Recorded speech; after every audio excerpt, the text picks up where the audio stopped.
Hello, hello, hello. How's it going? Happy Monday. Happy Money Monday.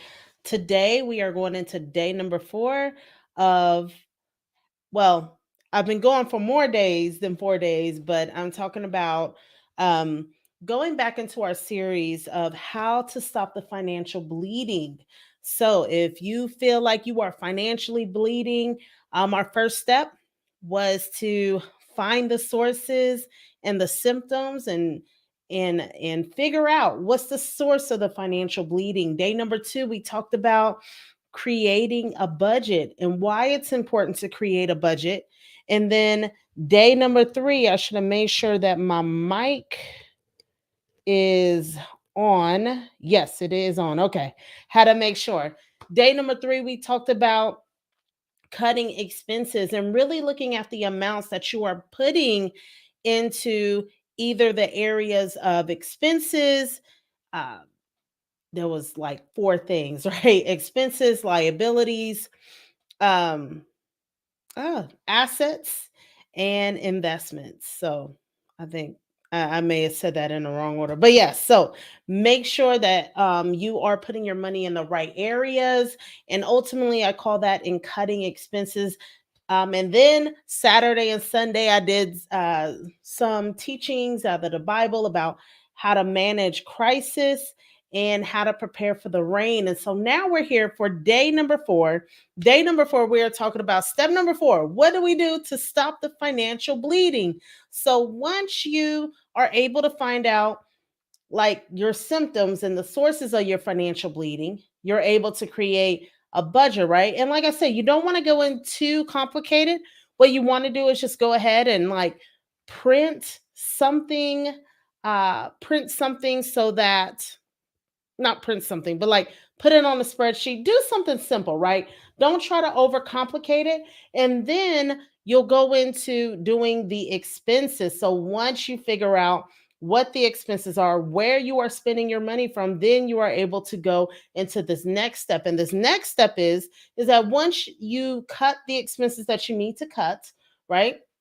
Then what you want to do is you want to automate your savings, figure out a savings plan, right? So, your savings plan is definitely important because here's the thing, I understand that when there's financial bleeding, you probably have collectors calling, right? People who you owe that are calling saying, hey, you owe me. What's going on? Where's my money, right? And so once you're able to go through your budget and figure out what expenses you can actually cut, well, you want to get into prioritizing your long term financial well being. So, what does that mean, right? Prioritizing your long term financial well being. That is where you implement a principle called paying yourself first. The Richest Man in Babylon, there's a book.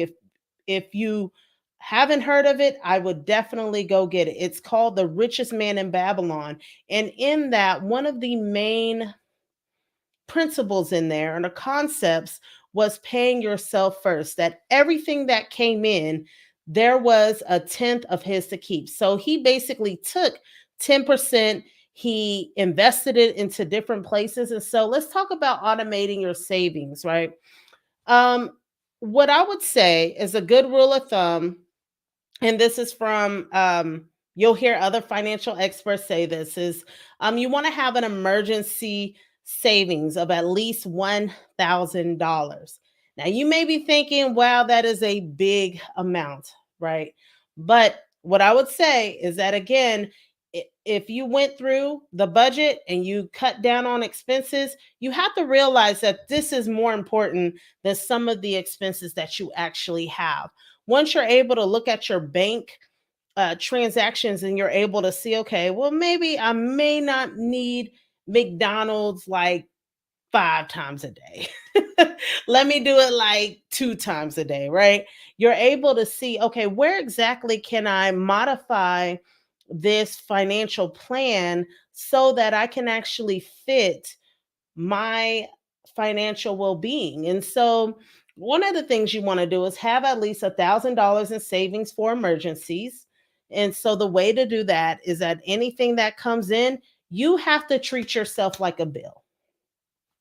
Make you a bill because there's bills always coming in. You want to make yourself a bill. So everything that comes in, you're a bill. Like you have to pay you like you would pay the bills that are due. So you may be long overdue. And that's the thing that you want to implement is a system to where you pay you. Just like the IRS gets paid straight off the top. If you are an employee, right off your paycheck, they get paid first. You need to make yourself a priority in getting paid, right? So you want to, again, have an amount of at least $1,000. If you want to be more advanced, you're like, I got that. That ain't nothing, right? You want to make sure that you have at least 3 to 6 months worth of bills that is saved up if you want to be more advanced, right? And then you want to have the following accounts. So I already talked about, rainy day, you need $1,000. I think there was a statistic I used to always ramble off, right? That a lot of Americans don't even have $400 in their savings in an event of an emergency. So we want to make sure that we have at least 1,000. Now that amounts may seem impossible, but you got to start off small, right? And so the thing is that you need, these are the accounts that you need: a wealth building account. You need a wealth building account. Open up an account or have a jar or a can to where every time you get paid, you have a wealth building account. Secondly, you want to have a sunny day account. We always talk about saving money for a rainy day, but what about a sunny day?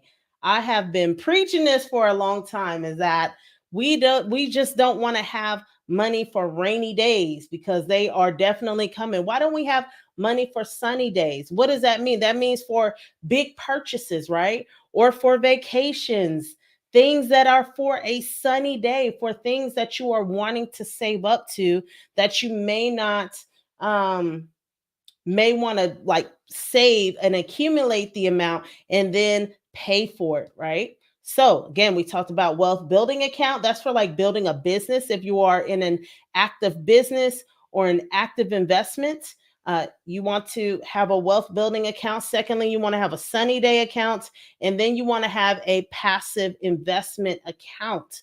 So a passive investment account may be retirement. It may be some type of investing into mutual funds, stocks, different things that represent passive income or a passive investment. So those are the three accounts that you would need. Again, I'm going to go over it: a wealth building account for active businesses, if you have an active business, sunny day account for big purchases or vacations, and then you have your passive investment account, which is like your retirement account. This is a quote from Jim Rohn that says, "It's not the amount that counts, it's the plan that counts. It's not how much you allocate, it's how you allocate."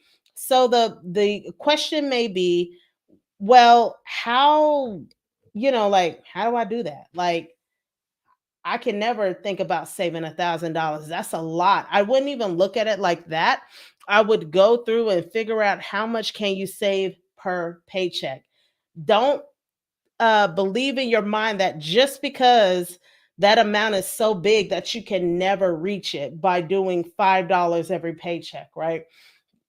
What you want to do is you want to, now there may be there will have to be some sacrifices that have to be made, right? There will be some sacrifices so that you can reach that amount. Get aggressive with some of these things. Where there's intentionality, then it's going to be easier for you to reach your goal. So if you're saying, okay, I want to have $1,000, like just start there. Or if you say $500, I want to have $500 saved up. Like if you don't have anything saved up, just say I want to have $500 saved up. Get aggressive with it. Okay, okay, I may not need to go shopping here, or I may not need to spend this over here. Let me get aggressive in doing that. And if not, get consistent to where every single paycheck, again, you can go to your payroll department in your job and figure out how you can split money from different bank accounts. And from there, you'll be able to have that amount saved up every single paycheck to where you don't even miss it. I guarantee you, if you did $25 or $50, you wouldn't even miss it. Like you wouldn't even miss it. Again, you want to make you a bill every paycheck, just like taxes, just like your electric bill, just like your utilities. You want to do that. So that is what I have today. If that is anything, I will tell you that one of the secrets to wealth that I've seen is that people who invest, who pay themselves first. So you want to do that because money likes to accumulate where there's money at. And so you have to start somewhere. The bills will always speak to you. The bills and expenses will always want to be spent, right? But if you train yourself to say, I'm going to have some money left over, then that's when you'll be able to um, get the intention and you'll be able to accumulate wealth and money more and more and more. So, thank you for uh, listening to step number 4 of how to stop the financial bleeding. I hope you all have a great one. God bless.